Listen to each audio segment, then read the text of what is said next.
Está no ar! O mais tradicional podcast sobre corridas do Brasil. Os comentários e o debate sobre automobilismo de um jeito que você só ouve aqui. A partir de agora, Bárbara Franzin, Thiago Raposo, Diogo Gomes, Thiago Rosa e Fábio Campos apresentam Café com Velocidade. Café com Velocidade. A dose certa na análise do esporte a motor. Para você que escuta o Café com Velocidade, nós chegamos ao segundo bloco da edição 556, onde a gente fala tudo sobre o GP da Austrália. Então, nosso primeiro bloco foi focado na disputa Vettel e Hamilton, falando um pouquinho sobre motores, economizar ou não. Então, escutem, e tem mais um bloco também que a gente vai tratar aí bastante sobre algumas equipes, pilotos, enfim. Pauta é o que não falta para esse programa. E, claro, a gente tem a pergunta clássica e os e-mails clássicos também dos nossos ouvintes falando sobre as impressões que eles tiveram da corrida. Porque a gente está naquela época que todo mundo já estava morto de saudades da Fórmula 1, nos primeiros treinos, né? Ai, era 10 horas da noite que começava, vamos ali ficar na frente da TV, assistir tudo, porque tantos meses sem a categoria, voltou, né? A hashtag Fórmula 1 voltou no Twitter, então o pessoal super animado para acompanhar. E o que será que aconteceu no domingo? Será que as impressões seguiram as mesmas? Será que já aconteceu um pouco de decepção? Então eu vou passar alguns e-mails aqui e vou jogar também para vocês essa pergunta, se, enfim, às vezes a gente está muito otimista ou pessimista. Então vou começar aqui com o nosso amigo Josué Fraga, sempre manda e-mails pra gente, dizendo: creio que a corrida já foi um tanto melhor do que o ano passado, porém vejo que estão remendando uma roupa que já deveria ter sido trocada. Mais uma zona de DRS cria o único traçado com 3, o qual não teve bons resultados. Leandro JF: gostei da corrida. Então temos 2 que gostaram já. Numa época de extremismos, foi legal ver uma corrida bem mediana, e isso não é ruim. Acredito que a terceira zona de DRS ajudou a manter alguns pelotões mais compactos, e espero sinceramente que existam mais pistas com novas áreas de DRS.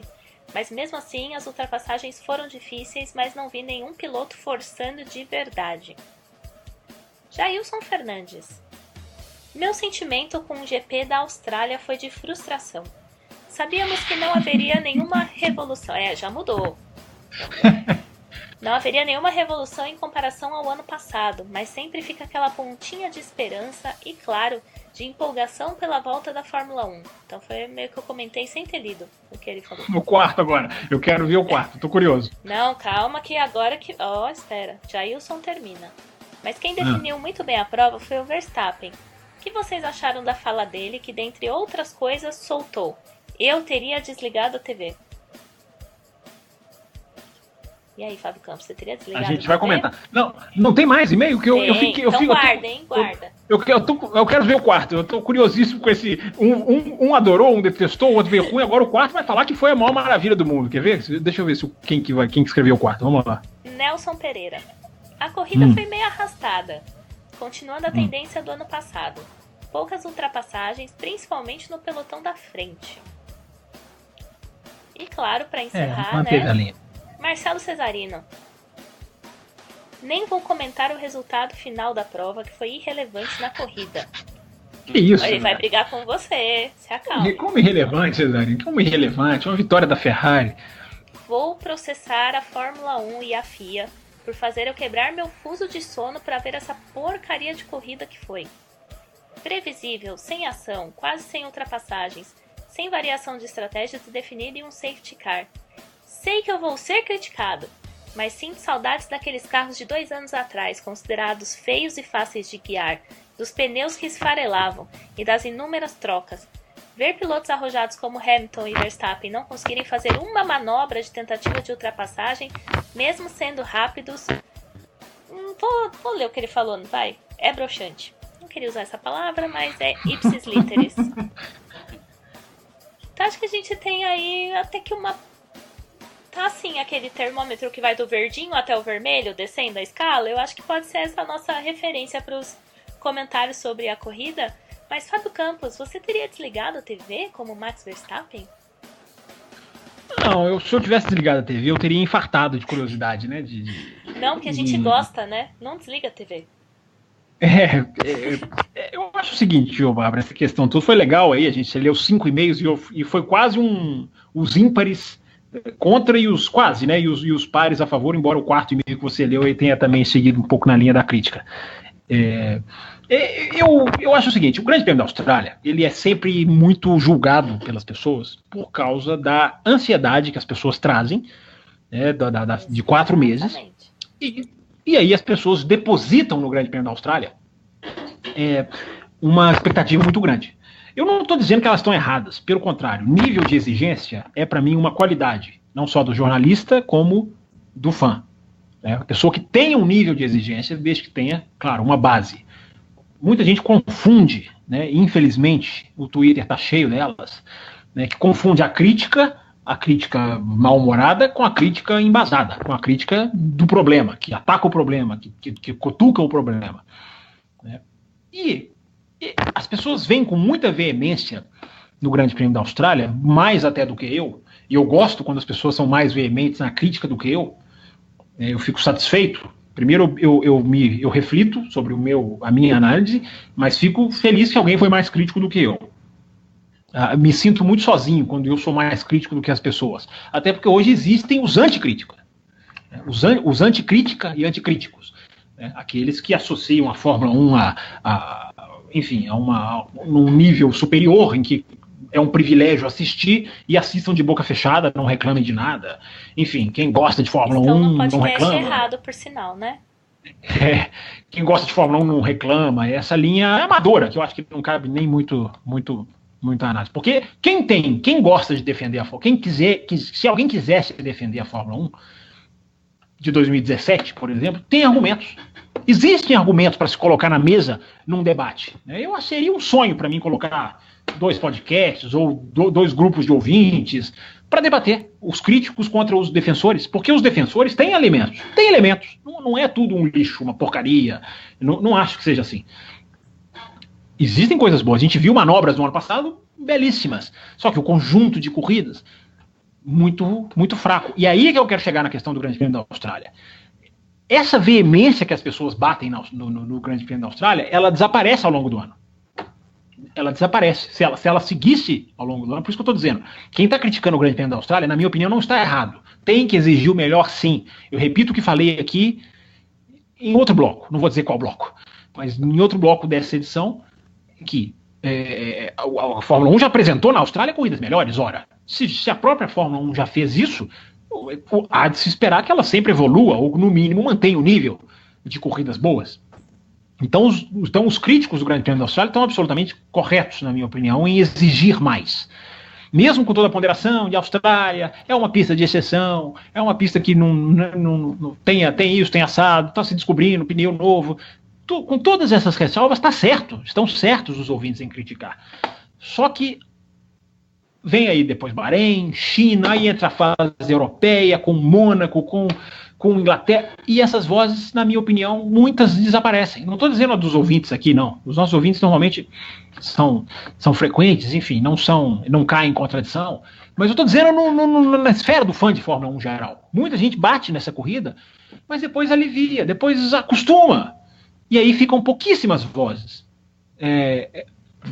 insistindo na crítica de melhorar, desse tipo da questão da aerodinâmica, dessa questão do problema, do que atacar, o que tem que ser feito para 2021. Ficam algumas vozes solitárias. E isso dá espaço para os rebatedores, os que não gostam da crítica, eles falam muito mais alto, eles têm um palco muito maior, né? Porque, normalmente, muitos dos críticos, de quem está criticando, arrefece durante o ano. Então, parabéns aos ouvintes que mandaram os e-mails críticos, que acharam a corrida mais ruim do que eu até. Que achei realmente que faltou. Acho que ali, na hora que posicionou depois do safety car, eu pensei, opa, agora vai, né? Não usei essa expressão horrorosa de temos uma corrida, que é uma expressão da modinha ridícula, mas eu pensei, opa, Vamos assistir. Vamos assistir algumas coisas aqui agora, porque tem Red Bull atrás de McLaren, a Mercedes do Bottas juntou, o Hamilton não vai deixar barato, porque é o Hamilton, né? E porque há todo esse clima contra o Vettel, e não aconteceu nada. Então foi sim uma decepção. O começo de corrida foi mais movimentado, mas eu peço ao ouvinte, quem está chegando agora, já que os nossos cativos a gente conhece, sabe que a grande maioria, com raríssimas exceções, são pessoas que querem o bem do automobilismo e lidam bem com as críticas construtivas ou não. Mas quem está chegando agora no Café com Velocidade, mantenha esse nível de exigência. Também em Mônaco, não vai dizer que Mônaco é Mônaco, pode. Também na Hungria, também na Inglaterra, também na Alemanha, enfim, mantenham esse nível em todos os lugares. Quando tiver pouca ultrapassagem, tem que se colocar o dedo na ferida, tem que se discutir, tem que se fazer barulho em rede social, que aí é o lado bom da rede social, que reverbera, que eles fazem levantamentos, que cutucam quando há uma grande manifestação em favor ou contra alguma coisa. O Ross Brown já deu entrevista falando que essa corrida foi ruim. O Ross Brown pediu a palavra depois do Grande Prêmio de Abu Dhabi de 2017, porque também teve muita crítica. Então a crítica ela é sempre positiva. Sempre ela ajuda. É o que alguns não sabem. Infelizmente, alguns acham que criticar é não gostar, é querer bater, enfim. Quem entende que a crítica é positiva, na minha opinião, tem uma cabeça um pouquinho mais esclarecida. Eu peço que mantenha esse pique, porque vem 20 ainda. É bom, né? Não é ruim. Ainda tem 20 para correr esse ano. Que as 20 tenham um nível de exigência nosso que tente sempre buscar e focar numa Fórmula 1 com ultrapassagem, que é o sentido. Para alguns não é. Eu respeito. Teve gente, eu li até falando que adora o Halo. Opinião tem para todo gosto, não tem problema. Mas quem gosta de ultrapassagem não pode deixar barato. Isso que a gente vê normalmente na maioria, não são todos, claro, tem as corridas boas, mas não pode ser uma média de corridas boas tão pequenina como tem sido nos últimos anos da Fórmula 1. E você, Diogo Gomes, você vai nessa linha de Fábio Campos ou você tem uma visão um pouco diferente? O bom é que aqui, como o Campos citou, né, a gente não é 100% elogios nem 100% críticas, né? A gente consegue equilibrar muito bem, só lembrando, então, quando a gente tem que tocar a gente é 100% na ferida, análise, né, Bárbara? Né, fazemos isso. Agora, quando tem que elogiar, a gente também faz. Eu achei uma corrida bem simples, bem morna. Eu também caí na ilusão de que no final teria alguma pressão maior ali nas brigas. Até teve uma aproximação, eu diria, até maior do Verstappen no Alonso, mas sem possibilidade de briga, né? A terceira zona do DRS, eu não concordei com a inclusão dela, e no final ela acabou não fazendo, né, grande diferença. Tem a ultrapassagem do Ricardo, que foi a ultrapassagem mais bonita da corrida, ultrapassagem mais bonita da corrida, e Ricardo é quase retórico, né?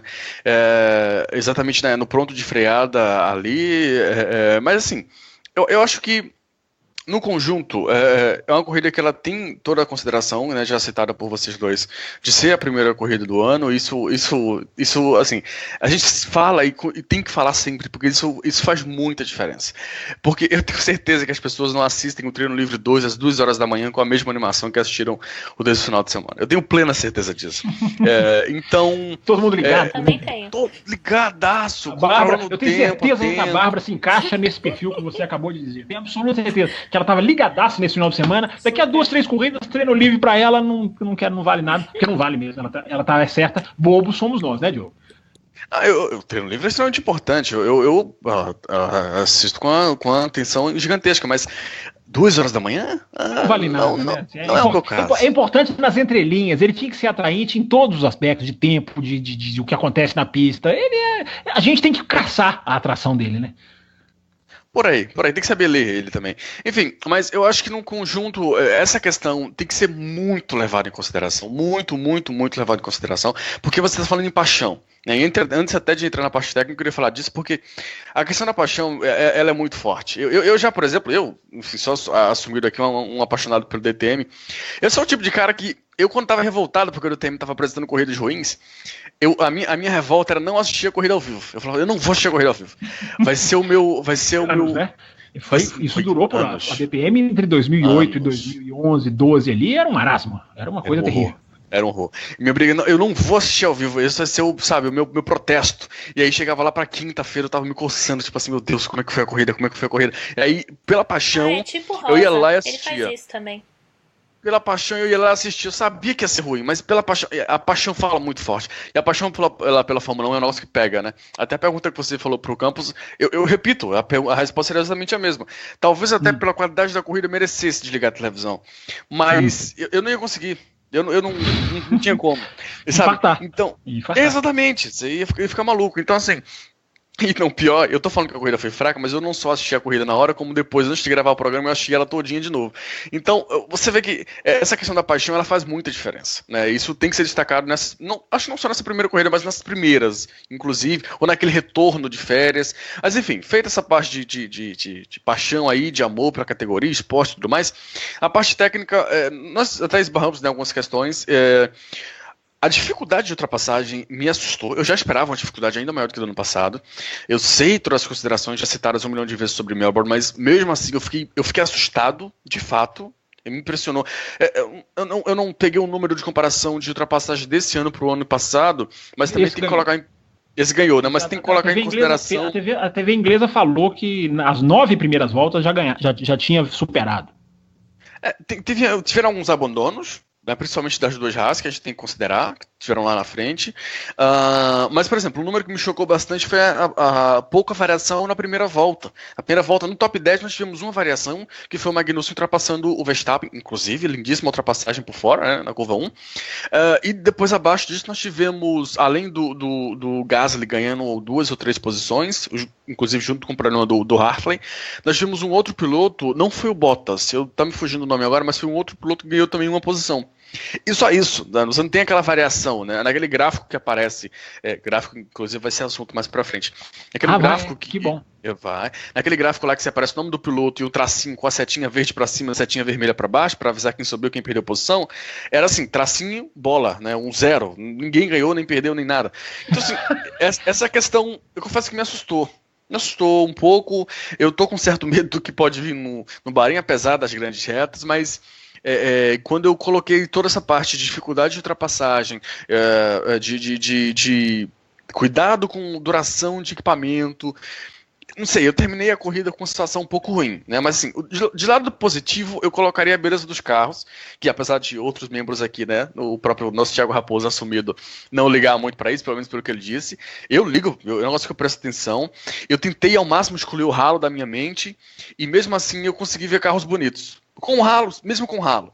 Talvez seja paixão, não sei. Mas o conjunto todo eu achei, sabe, muito bonito. A maneira como a corrida funcionou na segunda parte, principalmente com as quedas, né? E aí quebras, melhor dizendo, e com a questão da estratégia da Ferrari, deu uma bagunçada ali de uma McLaren pular para a 5ª colocação, que é um negócio que em performance é completamente irreal, né? Eu vou usar de novo a expressão, apesar de Fábio Campos ter gostado, para mim é uma mentira. É uma mentira completa. A McLaren tá muito atrás da Haas, longe.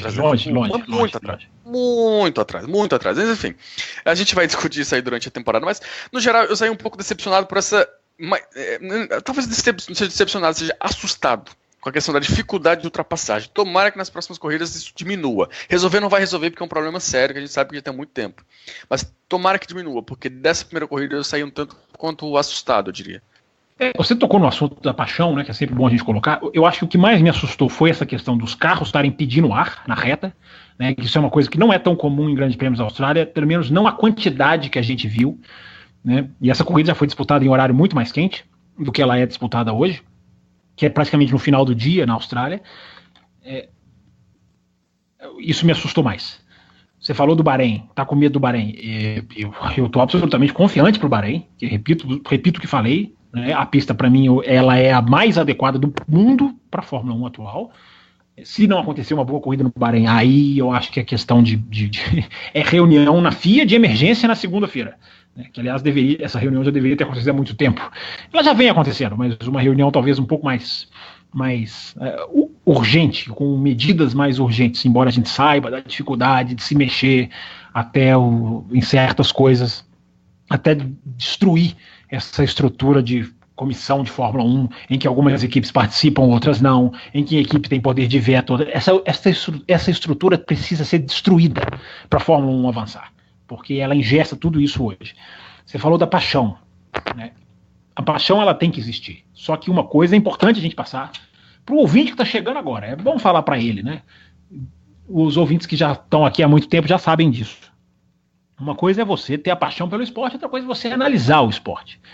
Se você ficar só com um olhar da paixão, que é o que muita gente que tem até diploma de jornalista faz, isso cega a sua análise. Você pode gostar do esporte o quanto for, o que não impede de você ser imparcial no sentido de olhar defeitos e virtudes. O que muita gente sem diploma consegue fazer. Né? Então, a gente tem os dois lados da moeda. Tem gente com diploma de jornalismo incapaz de fazer uma análise sem deturpação, sem jogar para o lado da própria TV ou para o lado da própria torcida.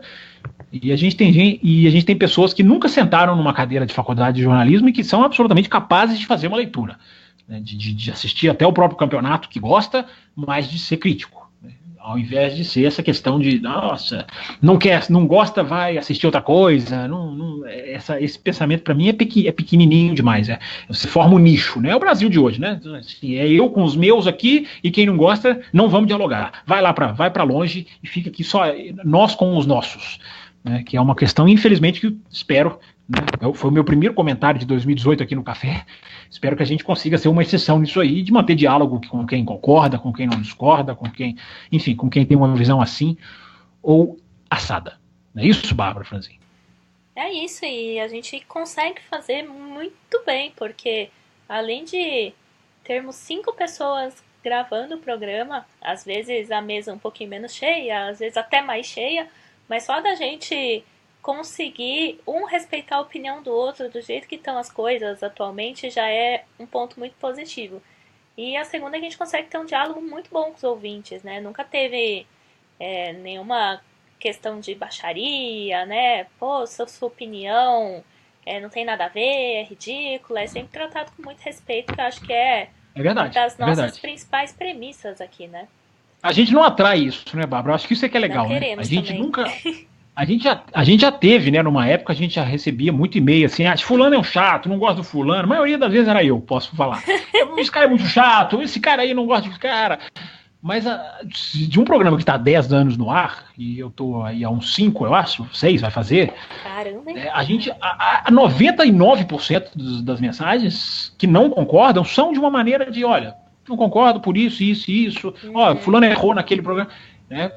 Isso é legal, a gente não atrai esse tipo de coisa, porque a gente vê tanto isso, né, Bárbara, na internet, aí, nas redes sociais, né, do que odeia, critica, aí vira guerra de lado, hoje em dia até assassinato de políticos, e tem dois lados, né, não existe união em nenhum assunto, não existe diálogo, melhor dizendo, união não tem que ter, o importante é diálogo.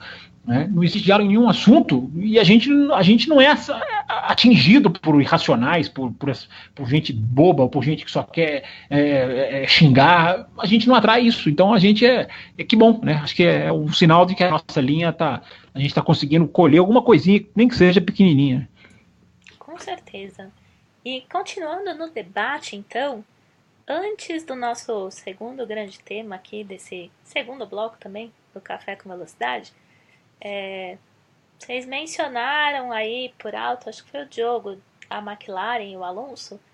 Então vou te perguntar, porque Leandro JF ele diz: não vi nenhum destaque na prova, ninguém foi espetacular para mim. Para vocês houve? O Alonso só manteve o carro na pista. Eu não entendo porque ele é tão super valorizado, mesmo sem demonstrar resultados desde 2012.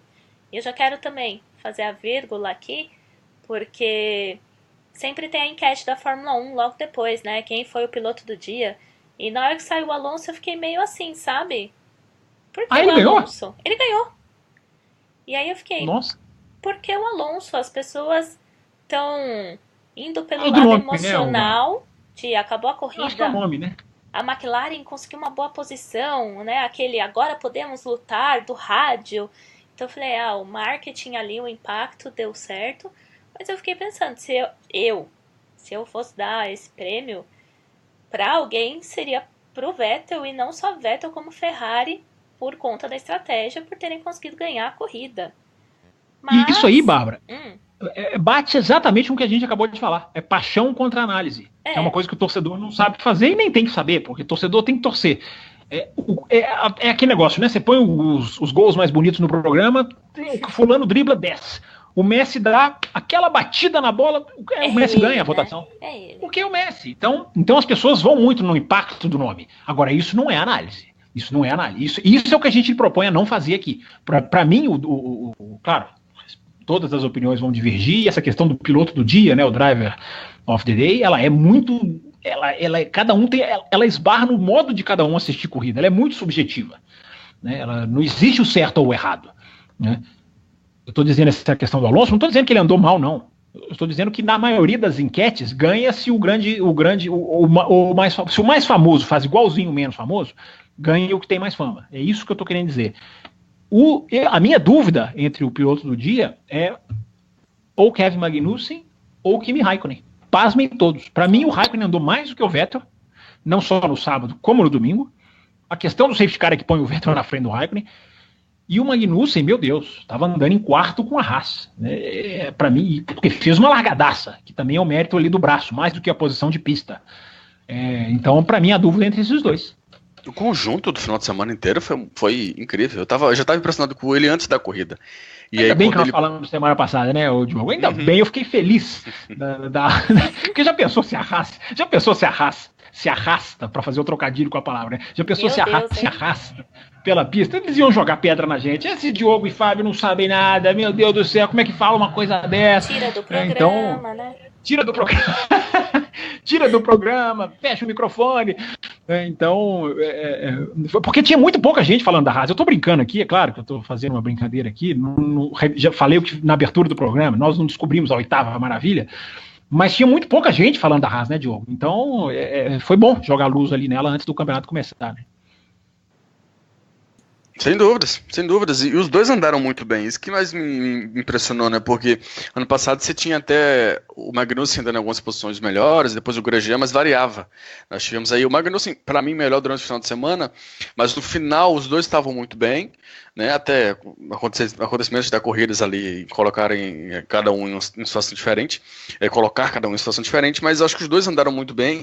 E é incrível, só para terminar, acho que a gente ia falar da Haas ainda, não sei se a gente já falou, que a gente está animado com a Haas. Mas a traseira do carro da Haas é algo absolutamente surreal. É incrível como parece um trem em cima de um trilho, sabe? Não sai uma vírgula para lá nem para cá. É impressionante como o carro parece no chão, como eles usam a expressão, né? Bem controlado. É verdade, bem colocado. Você queria continuar ou eu te interrompi? Não, da minha parte é isso. Ah, tá, porque achei que você saiu um sonzinho aqui, eu achei que você estava continuando a frase. Uma coisa para ser colocada a respeito da Haas, né? Evidentemente, ela é muito beneficiada do pacote técnico da Ferrari que ela recebe, né? Ela soube usar muito bem. Só que há uma... Eu vi na imprensa mais brasileira, inclusive, do que na internacional, embora na internacional também se cutuque isso, de que é uma cópia da Ferrari, é a Ferrari 2017. Não é. Isso é importante ser colocado. Tecnicamente não é verdade. Por mais que ela tenha o belo canhão, que é o motor Ferrari 2017, por mais que ela use muita peça da Ferrari como suspensão, não é exatamente, não é uma transferência de um carro para ser usado. Nem a Red Bull faz isso. Se alguém teria licença poética para fazer isso, é a Red Bull. Nem a Red Bull faz isso com o Toro Rosso. São projetos que você vê, até o leigo vê, que são carros diferentes. A mesma coisa com a Haas. Existe, repito, para ficar bem claro, existe a tirar vantagem. A Haas é um tema que eu vou escrever em breve também, lá no blog. Eu estou prometendo já, quero ver cumprir isso tudo. Todos os blocos, né? Todos os blocos. Claro que a Haas se beneficia da parceria técnica, mas veja bem, hoje a Ferrari ela tem uma proximidade muito maior com a Sauber, em termos até mercadológicos. Então, se alguém tinha que ter dado um impulso, não era a Haas. O que eu estou querendo dizer para o ouvinte aqui é que há muito mérito na Haas, há muita questão técnica que eles fazem, eles trabalham. Um exemplo, para ficar bem claro para o ouvinte, o problema de freio. que eles tiveram os 2 primeiros anos, fosse simplesmente cópia escrita da Ferrari, eles não teriam sofrido o que sofreram com o problema de freio. Quem acompanha as sextas-feiras viu várias vezes, quem gosta do rádio, quem se atenta ao rádio, virou um folclore, né? O Grosjean e as reclamações de freio, acabou. Testaram em Barcelona, não tiveram um problema de freio, e não foi o caso na Austrália. Embora tenha sido de roda o problema, não foi do freio. Ou seja, mostra que há o trabalho daqui. Pode ter havido o quê? Uma consultoria com a Ferrari? Sim, um técnico da Ferrari entrando ali na Ferrari, falando assim, assado, mandando projeto via e-mail, tudo isso pode ter acontecido.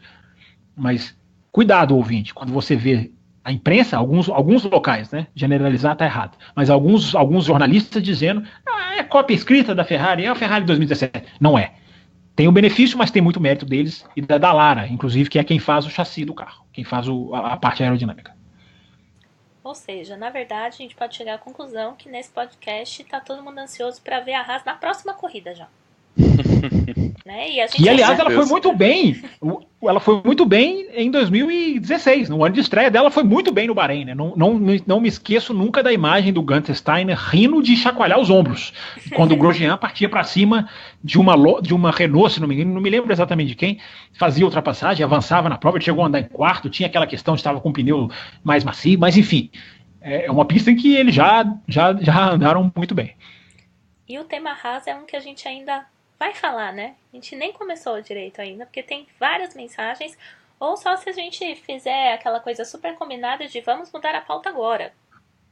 Não, traz a Haas então, agora que eu já falei, o Diogo já falou, traz os comentários dos ouvintes então, pra coitada da âncora, é uma maldade fazer isso com ela, né? Vai ter que estar aqui, o arquivo de e-mail é cheio de e-mail, todo mundo escrevendo, gente gosta de escrever, a gente fica muito... É um problema bom, viu, gente? Não me entendam mal.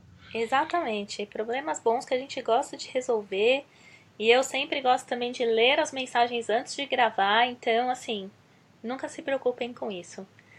Mas...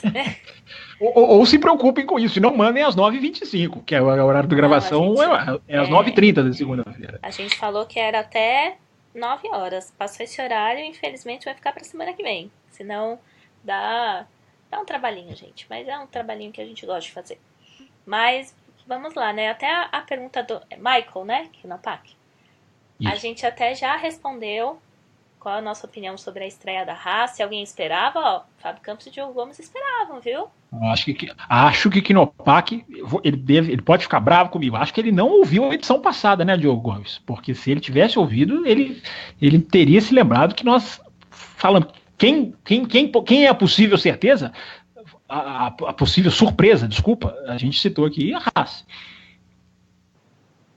Pois é, mas tem uma pergunta aqui que ele fala, olha só, interessante, eu não sabia disso. A Haas é uma fabricante de máquinas industriais, o que acham desse problema na parafusadeira? Risos, ele coloca. Bem perspicaz essa colocação, né? É um problema no maquinário, né? Que é a especialidade da equipe.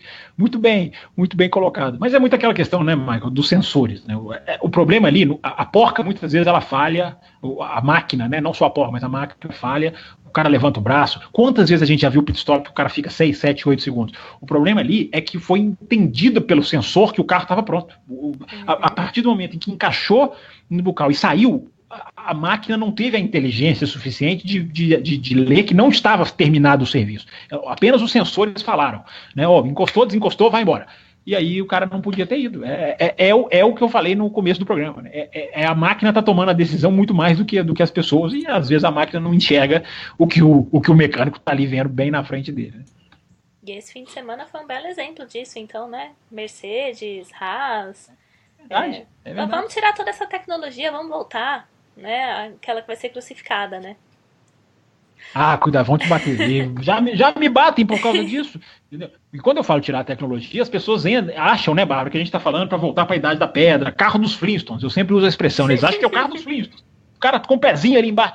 Evidentemente não é isso. A tecnologia ela vai existir na Fórmula 1 sempre. Ela só chegou num grau em que, se ela andar para trás, não vai fazer mal nenhum para o espetáculo. É sempre a discussão, tecnologia versus espetáculo. Eu acho que hoje ela atrapalha o espetáculo. Como eu gosto mais de espetáculo do que de tecnologia, né, eu já gostei mais de tecnologia, já discuti com amigos, né, porque é tecnologia de ponta, ninguém faz isso, ninguém tem aquilo, suspensão ativa. Hoje em dia isso não me atrai em absoluto. É legal, mas não é o que me atrai. Eu acho que a Fórmula 1 precisa ter corrida boa. Se for preciso pagar em termos de tecnologia, vou andar um pouquinho para trás, eu não tenho nenhum tipo de conceito na minha cabeça para ir contra isso. Mas essa discussão é aquela, né, Bárbara? Rende e-mail, tem gente que escreve, tem gente que concorda, tem gente que não concorda. Essa é aquela discussão velha, boa e velha discussão. Aquela que a gente fala num próximo programa, que pode ser semana que vem. Nesse caso é verdade, né? Porque o próximo programa, repito, é pauta livre. Então pode ser, quem sabe. A primeira vez na vida que não é uma lenda o que a gente está falando aqui. Mas temos outros comentários sobre Haas também aqui. Marcelo Cesarino diz: ver a Haas, que estava dando a graça da corrida, sair por um problema de pistola foi dureza. Não basta ter disputa de pontuação entre dois tetracampeões, embora eu gostaria de ver um novo campeão, é necessário batalha na pista. Acho que ele misturou um pouquinho Ferrari com Haas, mas tudo bem. O Nelson Pereira diz também: a Haas foi um destaque, pena que aconteceu o problema com os dois carros. Jailson Fernandes, ele diz: que pecado que aconteceu com a equipe. Perder os dois carros por problemas nas paradas para a troca de pneus foi imperdoável. Ainda mais para equipes como a Haas, que com orçamento limitado tem que aproveitar ao máximo as provas de início de campeonato. Ó, que vocês já falaram.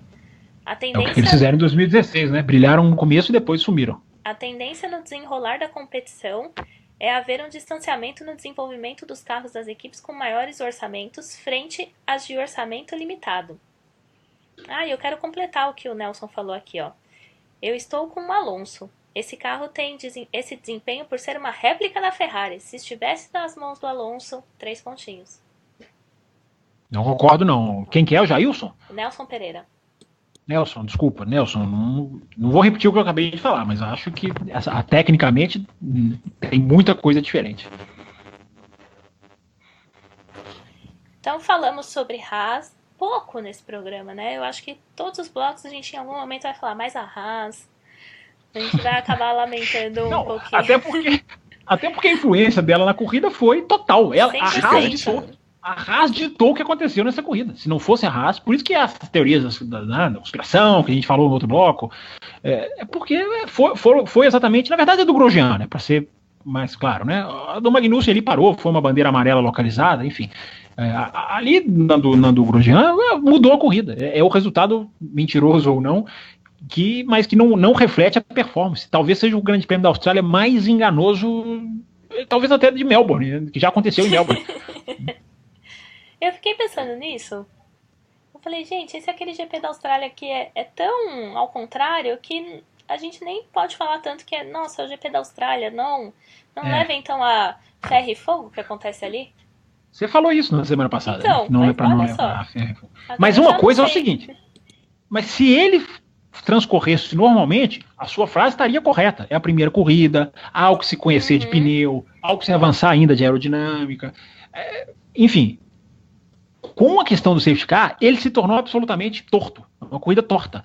Só que aí a grande diferença, se ela acontece no meio do ano, se esse Grande Prêmio da Austrália, exatamente como acontece no meio do ano, a gente trata como circunstancial, corrida de exceção. É o que acontece no Canadá. Muitas vezes entra o safety car, dá aquela bagunça, maravilha, ficamos felizes até de ter uma quebra no modo normal. Como essa corrida é a primeira do ano, aí tem a diferença, porque está todo mundo querendo saber. Todo mundo quer saber, quer poder dizer: esse carro é mais rápido, esse é o segundo, esse é o terceiro, esse é a decepção, esse é destaque. E esse é o perigo desse tipo de corrida acontecer na primeira do ano. Porque a gente tira conclusões de desempenho que não são exatamente as precisas. Espero que o ouvinte esteja entendendo o que eu estou querendo dizer.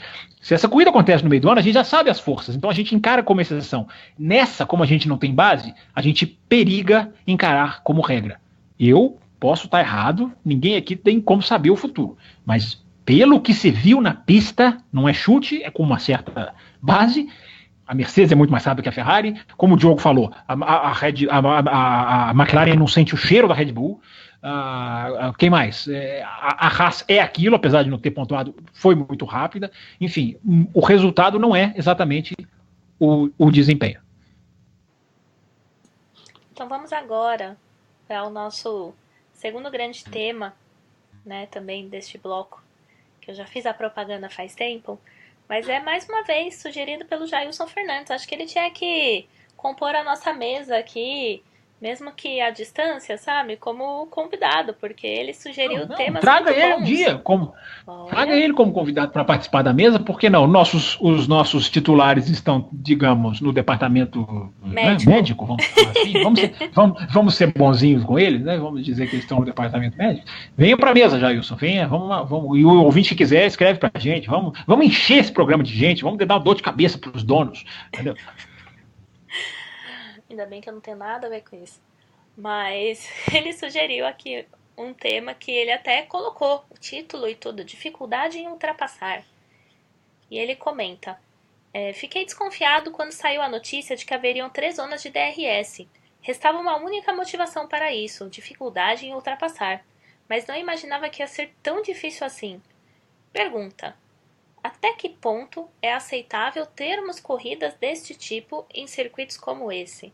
Melhorar o traçado resolveria? Ou o problema está exclusivamente nos carros?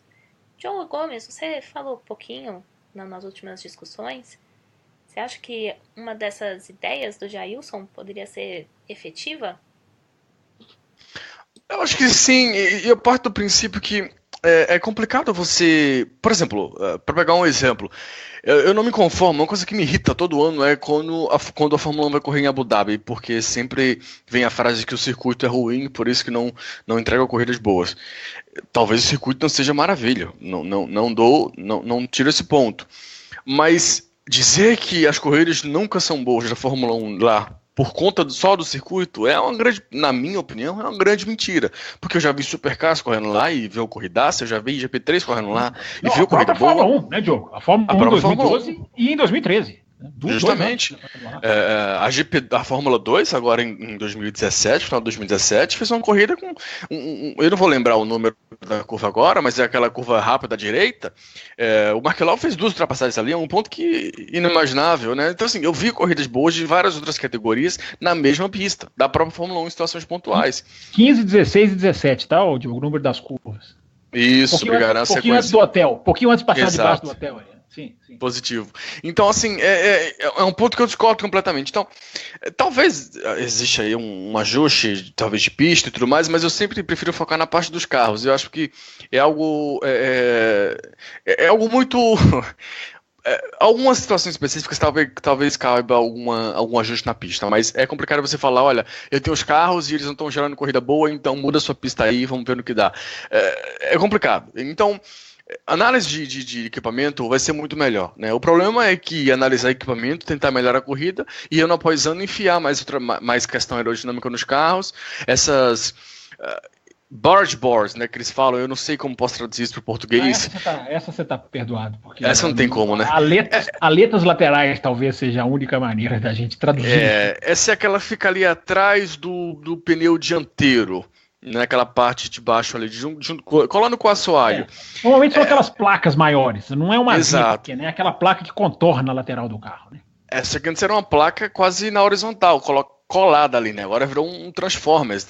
Quanto custou para produzir aquilo ali, por exemplo? Então, isso só vem aumentando mais e mais, e carro mais aerodinâmico, carro mais rápido, mas isso não vem gerando corrida boa. E, sabe, a gente vai voltar naquela mesma questão de ter que fazer uma análise geral e grande das coisas, mas ele falou, até quando dá para aceitar esse tipo de corrida? Não dá, tanto é que já houve movimentação, o próprio campo já citou a questão do Ross Brown, e tem que haver outras movimentações, não acho que vai resolver amanhã, é uma coisa que, enfim, vai ser falada aí com o tempo, mas que precisa ser falada e precisa ser observada, não dá para simplesmente aceitar.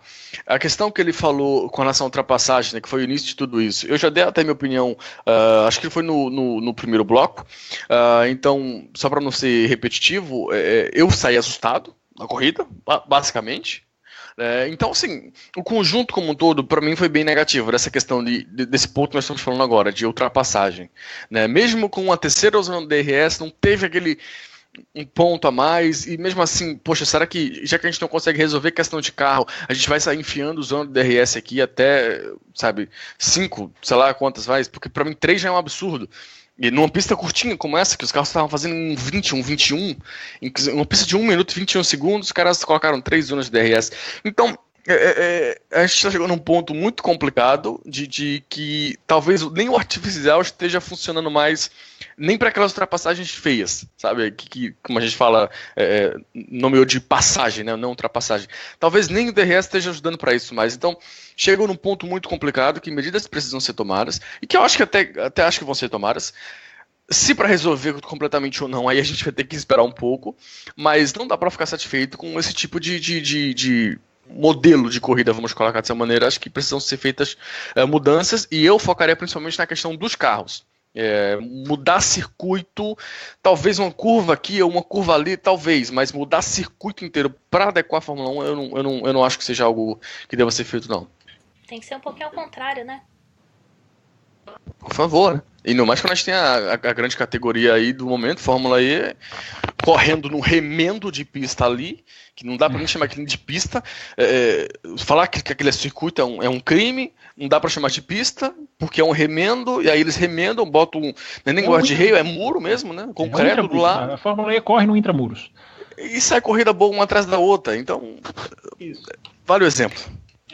Esse é o exemplo, E eu acho o seguinte, o Jailson, né? Só para não errar. Eu confundo o Jailson com o Nelson toda hora. Ele mesmo.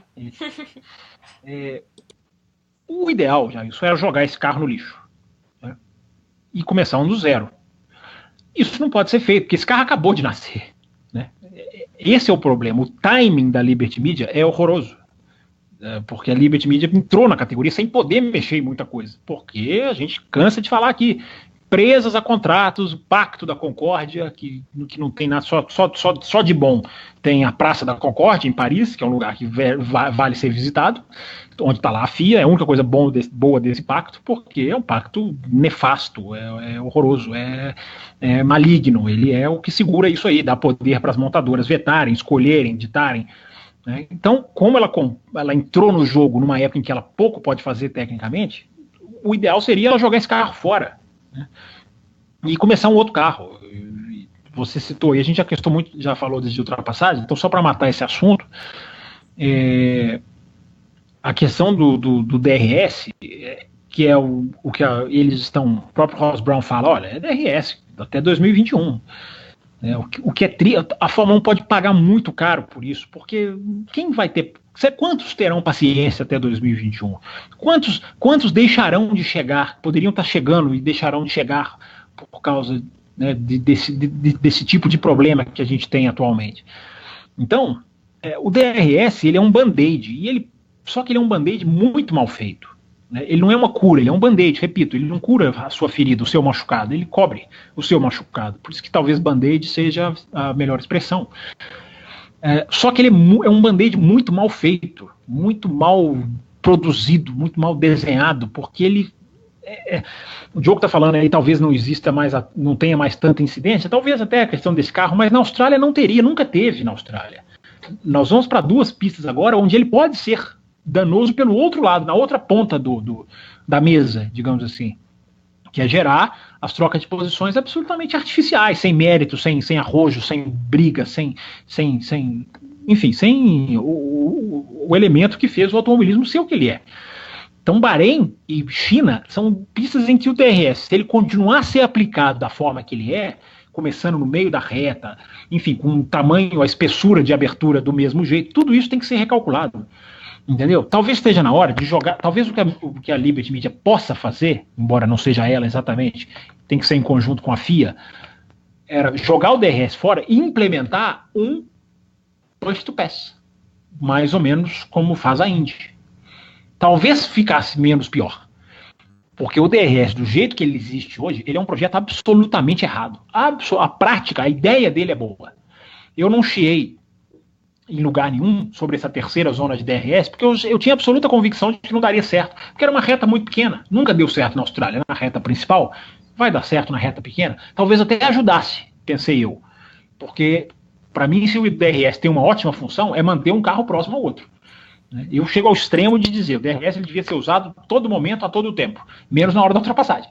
Você se aproxima do carro ali o quanto você quiser, na hora que você for tentar, você fecha a asa. Aí, para mim, ele teria, por mais absurdo que o ouvinte possa estar falando, o que esse menino está dizendo? Menino, né? Eu sou um menino ainda, eu sou jovem. por mais absurdo que possa parecer, para mim, o jeito que ele é hoje já é um absurdo. Então seria uma variação do absurdo, né? Variações do absurdo. Dava título de um post isso aí, inclusive. Esse tipo de coisa. Ele pode ser usado para ajudar. Ele pode ser redesenhado. A China, por exemplo, tem que empurrar ele lá mais para o final da reta. Não pode abrir ali na primeira metade daquela reta, porque senão fica muito fácil. Então, há estudos, e a FIA já fez isso, eu já vi o Charlie Whiting parado numa zebra, falando sobre isso, né, sobre distância de abertura de asa, ou seja, eles sabem o problema, eles podem fazer melhor. Né? Nisso aí não tem o que eu estou dizendo de contratos de 2021, não. Ajustar o DRS pode ser feito amanhã, abrir a asa um pouco menos. Não é vergonha dar um passo para trás nesse tipo de coisa. Olha, vamos abrir menos a asa, vamos diminuir a zona de ultrapassagem. Olha, seja franco com o público. Fala, olha, gente, vai atrapalhar, não vai ajudar tanto em tantos circuitos, na Hungria, por exemplo. Ou faça, então, de uma maneira inteligente. Olha aqui, na Hungria, a asa abre mais. Na hora que o carro entrou na reta, ele já abre a asa. Na China é diferente. Faça com inteligência. Não faça um padrão, não faça o padrão de abertura ou o padrão de distância da reta. Estude esse tipo de coisa.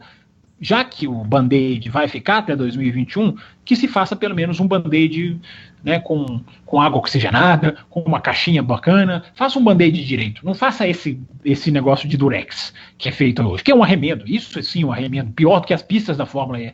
É o DRS, porque ele é muito mal implementado, ele estraga muito mais do que ajuda. Ele pode existir positivamente, é isso que eu estou querendo dizer. Ele pode ser melhor aplicado, trabalhado e pode ter um efeito positivo, embora ele seja um conceito injusto, mas ele pode ter um efeito positivo de manter os carros próximos, de colocar o carro ali até uma certa posição. Já pensou, olha, você abre a asa até certo ponto, depois na hora que você for ultrapassar você fecha. Parece absurdo, mas quando contaram da regra do DRS, quem não achou absurdo? Mas peraí, vai abrir uma asa quando tiver 1 segundo de distância? Não era um absurdo pensar? Hoje o absurdo está aí. Então que se tire desse absurdo alguma coisa menos absurda.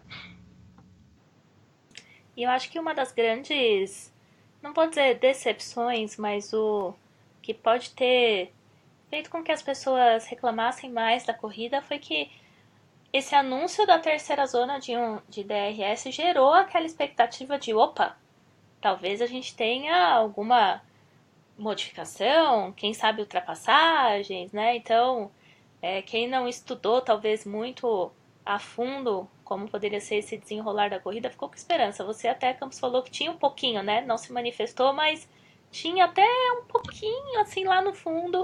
Não, que fosse gerar ultrapassagem, eu acho que não, porque ele entre a curva 12 e a 13 é uma reta muito curta. Mas a minha esperança era ele deixar o carro mais próximo para virar a ultrapassagem lá na reta. E isso também não aconteceu, né? Então, e no meu ponto de vista, essa grande decepção fica por conta mesmo de, poxa, mas colocaram mais um artifício e não deu certo? Né? Então, será que vão continuar fazendo? Será que vão cortar? Né? Vocês acham que existe essa possibilidade para próximas corridas? Ou testou nessa e segue o baile, deixa como tá? Não, é uma tendência. Pode saber que é uma tendência. Já da boca do Ross Brown. Vai ter terceira zona e eu não tenho informação sobre quarta, quinta. Se bobear, até. Olha, o Bahrein tá para fazer 5, se quiser. Tomara que não esteja ouvindo o café, né? Porque o Bahrein tem aquele ponto ali, né, Diogo?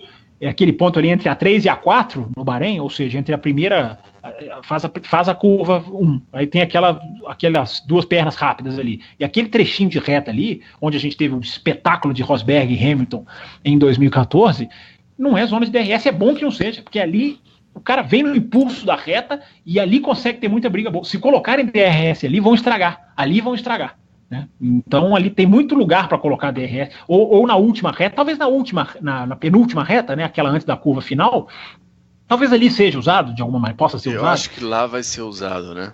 Porque é usado na reta principal e na reta atrás, que também tem uma parte, isso, tem uma parte até de marcação, de largada e tudo mais. É que sobra aquela maior, porque vai ter essa aí que você citou, e tem depois da reta, mas é uma curva, na verdade, a única curva rápida do Bahrein, que apesar de ser uma curva, eu não duvidaria. Se bobear, mas enfim, tem que ser estudado. Se forem colocar mais zonas de DRS, que coloquem de uma maneira não exagerada, para o cara não passar no meio da reta. Por exemplo, esse DRS na reta oposta do Bahrein, que é entre a curva 10 e a 11, ali onde o Diogo está falando, que é fácil de notar, porque ali tem até box, né? Não é nem que tem ali posição de largada, ali tem box, inclusive. Ali ele não tem, a reta é curta. Eu prefiro que coloquem DRS em retas curtas do que em retas longas. Essa da Austrália era uma reta curta, então ele podia ajudar, não atrapalhar. Mas enfim, vamos ver quantas serão, né? Tem isso aí.